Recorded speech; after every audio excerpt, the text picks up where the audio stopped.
चाहे कुछ भी कह लें आप, लेकिन जिस तरीके से प्रशांत किशोर ने अपने आप को बिहार की राजनीति में प्रस्तुत किया है, इससे तो यह स्पष्ट हो गया है कि बिहार की राजनीति में उनकी पकड़ कितनी ज्यादा मजबूत हो गई है और वो आने वाले विधानसभा चुनाव में मुख्यमंत्री के प्रबल दावेदार हैं। अब ऐसा मैं क्यों कह रहा हूं, यह आपको समझाऊंगा, उन कारणों के बारे में आपको बताऊंगा जिस कारण की वजह से वो मुख्यमंत्री के प्रबल दावेदार बन गए हैं। ये आपको बहुत अच्छे तरीके से समझाऊंगा भी मैं, लेकिन उससे पहले मेरा परिचय जान लीजिए। मेरा नाम है रजत और आप जनता जंक्शन देख रहे हैं। ज्यों ज्यों बिहार विधानसभा चुनाव 2025 का दिन करीब आते जा रहा है, इधर बिहार की जनता मन ही मन अपने लिए अपने मुख्यमंत्री का दावेदार जो है वो चुन रही है और उसमें एक नाम है प्रशांत किशोर का भी। एक विकल्प के तौर पे प्रशांत किशोर भी देखे जा रहे हैं और इस बात को चाहे तमाम पार्टियां कुछ भी कहे, झुठलाया नहीं जा सकता। इसके पीछे कारण है, लॉजिक है। बिना लॉजिक का मैं नहीं बोल रहा, इसके पीछे लॉजिक है जिसकी वजह से आपको यह पूर्णतः समझ में आ जाएगा कि प्रशांत किशोर बिहार की राजनीति में कितने प्रासंगिक हैं और साथ ही साथ वो मुख्यमंत्री के दावेदार कैसे हैं। इन चार कारणों से मैं आपको सब कुछ क्लियर कर दूंगा। तो चलिए भाई, इन चार कारणों के ऊपर आ जाते हैं। और चार कारण क्या है? पहला कारण है अलग एजेंडा।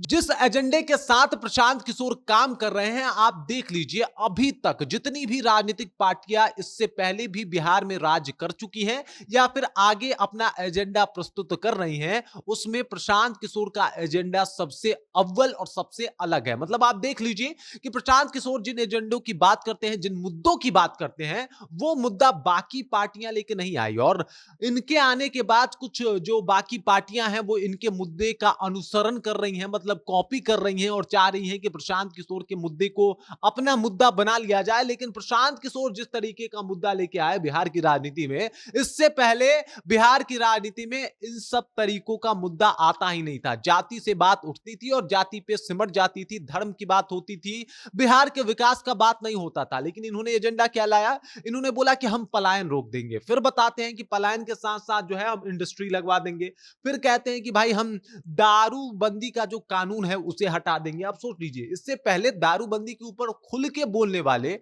कितने लोग थे और कितनी राजनीतिक पार्टियां थी। लेकिन प्रशांत किशोर आए तो उन्होंने एकदम से माहौल बदल दिया। कहा कि भाई इसके ऊपर हमें चुनाव हार जाना है ना, तो कोई बात नहीं, हम हार जाएंगे, लेकिन फिर से हम 5 साल मेहनत कर लेंगे, फिर से घूम लेंगे, फिर से बिहार की जनता के पास चले जाएंगे।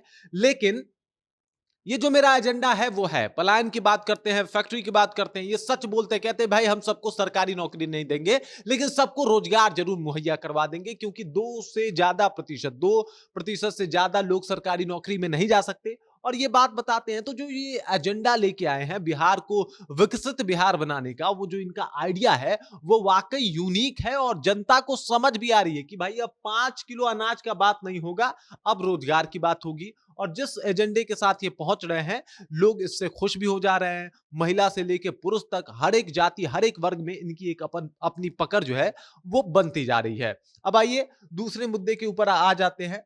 अब जब हर एक जाति, हर एक वर्ग में इनकी पकड़ बन रही है, तो मतलब सभी जातियों में ये सेंधमारी कर रहे हैं। प्रशांत किशोर का वोटर कौन है? एक खास विशिष्ट किसी जाति का कोई वोटर नहीं है। प्रशांत किशोर के वोटर जो हैं वो हर एक जाति में है। अब ये मुसलमानों की बात करते हैं कि भाई मुसलमानों के लिए जो है हम कुछ सीट आरक्षित कर देंगे। 40 से लेके 75 तक जो उम्मीदवार होंगे हमारे पार्टी में, वो मुसलमान उम्मीदवार होंगे, मुसलमान खुश। इसके बाद कहते हैं कि भाई यादव की अगर बात की जाए, यादव को भी अपने फेवर में करने की पूरी कोशिश कर रहे हैं कि अगर यादव की बात की जाए तो क्या बिहार में तेजस्वी यादव से बेहतर कोई यादव नेता नहीं था क्या? तो लालू प्रसाद यादव ने तेजस्वी यादव को ही क्यों चुना? बाकी उन नेताओं को या फिर उन लड़कों को क्यों मौका नहीं दिया? तो इस मुद्दे को इस तरीके से उठा रहे हैं कि यादव को भी समझ में आ रहा है कि बात तो ठीक कह रहा है कि क्या हमको सिर्फ वोट के लिए यूज किया जाता है और लालू यादव सिर्फ एक परिवार की पार्टी बन गए हैं। तो मुद्दा जो उठा रहे हैं वो गजब है, वो अलग है और सभी जातियों में सेंधमारी हो रही है। अब आप समझिए कि जब यादव तक में ये सेंधमारी करने को तैयार है, तो बाकी कौन सी जातियां बची?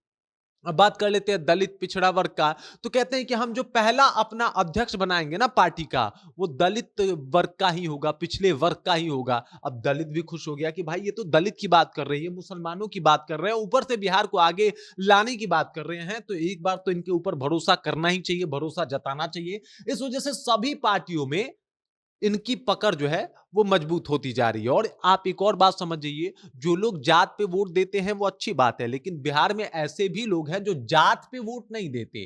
तो जो लोग जात पे वोट नहीं देते वो डायरेक्ट तौर पे प्रशांत किशोर से प्रभावित हो रहे हैं। तो इस वजह से इनकी सभी जात में जो है वो पकड़ धीरे धीरे करके मजबूत होती जा रही है, और इस वजह से सभी पार्टियां परेशान भी हैं, चाहे वो जेडीयू हो, बीजेपी हो, आरजेडी हो, सब लोग परेशान है अकेले प्रशांत किशोर से, क्योंकि इन्हें पता है कि ये क्या कर सकते हैं। क्योंकि जो मैं अगला मुद्दा कारण बताने वाला हूं वो राजनीतिक समझ का है, और सबको पता है कि प्रशांत किशोर की राजनीतिक समझ कैसी है। अब आप समझ जाइए, पहला उदाहरण देता हूं कि किसी बेवकूफ को तो अपने चुनाव प्रचार के लिए नहीं बुलाने वाले हैं नरेंद्र मोदी जी। इनको 2014 में मौका देते हैं कि भाई इनके चुनाव प्रचार में इनकी बड़ी अहम भूमिका रहेगी, और ये करते भी हैं उनके लिए काम। मोदी जी चुनाव जीत जाते हैं। उसके बाद ये जगह जगह पे जाके बड़ी करीब से हर एक जगह की राजनीति को समझते हैं, जानने का प्रयत्न करते हैं कि यहाँ के लोग क्या चाहते हैं। बिहार में भी जब ये अपने पद यात्रा पे निकले, उससे पहले बिहार को समझने की कोशिश की, अलग अलग तरीकों से बिहार में सर्वे कराया, पता किया कि बिहार की जनता क्या चाहती है, और उसके बाद ये यात्रा पे निकले। मतलब ये जो मुद्दा बता रहे हैं ये ऐसे ही नहीं बता रहे हैं, मुद्दा इसलिए बता रहे हैं क्योंकि पहले इन्होंने बिहार में सर्वे कराया, बिहार को समझा, और उसके बाद इन्होंने ये जो मुद्दा निकाला है उससे जुड़ा हुआ, वो इसलिए निकाला है क्योंकि इन्होंने बिहार को समझने में अपना वक्त खपाया, दिमाग खपाया, पूरी टीम खपा दी, और ये इनके राजनीतिक समझ को दर्शाता है कि भाई इनकी राजनीतिक समझ कितनी है। इसलिए भी है क्योंकि इन्होंने कई चुनाव जितवाए हैं, ममता बनर्जी से लेके नीतीश कुमार से लेके नरेंद्र मोदी तक को चुनाव जितवाया है, और उनके कैंपेन में बहुत अहम एक भूमिका निभाई है। और अब बिहार में भी ये ऐसे नहीं आए, पूरा प्लान करके आए हैं, और बोल रहे हैं कि पूरा प्लानिंग जो है वो तैयार है। 2 अक्टूबर को इनकी पार्टी भी शुरू होने वाली है। तो ये सब एक एक जो छोटी छोटी जो ये चीजें कर रहे हैं, जो नाप तौल की ये पैर रख रहे हैं, ये इनके राजनीतिक समझ को दर्शाता है। किस तरीके से किस मुद्दे पे तेजस्वी यादव को घेरना है, कब नीतीश कुमार को घेरना है, कब नरेंद्र मोदी को घेरना है, कब नरेंद्र मोदी को नीतीश कुमार से बेहतर बता देना है, ये सब कुछ पता है प्रशांत किशोर को। और इस वजह से इनकी राजनीतिक समझ जो है वो बहुत ज्यादा विकसित है। बाकी नेताओं की बात की जाए जो अभी बिहार में कैंपेनिंग कर रहे हैं चुनाव को लेके, तो उसमें अभी तो प्रशांत किशोर अव्वल नजर आते हैं, और ये देखने को भी मिलता है कि प्रशांत किशोर कितना शानदार काम कर रहे हैं।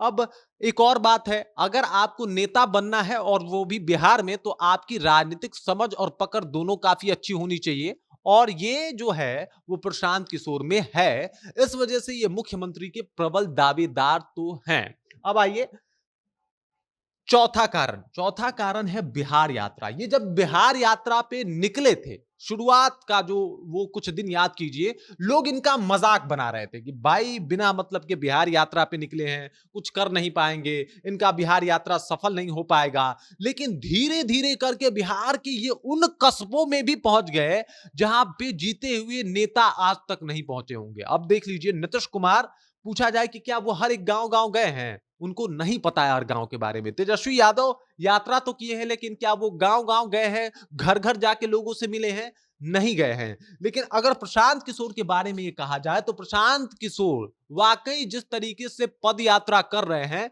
सबसे मिल रहे हैं, सबसे बातचीत कर रहे हैं, और इसका इंपैक्ट बहुत ज्यादा पड़ता है। लोगों को लगता है कि भाई ये इतना हम्बल और इतना एक तरीके से आसानी से उपलब्ध हो जाने वाला नेता है, जिससे हमारी काम आसान हो जाएगी। और अगर हमारा काम आसान नहीं होगा तो हम इससे जाके बात करेंगे, इनसे बात हो सकती है, लेकिन बाकी नेताओं से नहीं हो सकती। और ये बहुत इंपॉर्टेंट है। बिहार यात्रा में जब ये निकले तो बिहार को और करीब से इन्होंने समझा, बिहार वासियों को भी और करीब से समझा। इन्होंने जाना कि वाकई प्रत्येक गांव की क्या जरूरत है। मतलब मैं शहर की बात नहीं कर रहा, मैं किसी जिले की बात नहीं कर रहा, ये गांव गांव के अनुभव को लेकर बैठे हुए कि इस गांव में क्या जरूरी है, इसमें लाइट नहीं है, इसमें सड़क नहीं है, इस गांव में कुछ और समस्या है, इस गांव में लड़कियों की सुरक्षा की समस्या है, इस गांव में शिक्षा की समस्या है।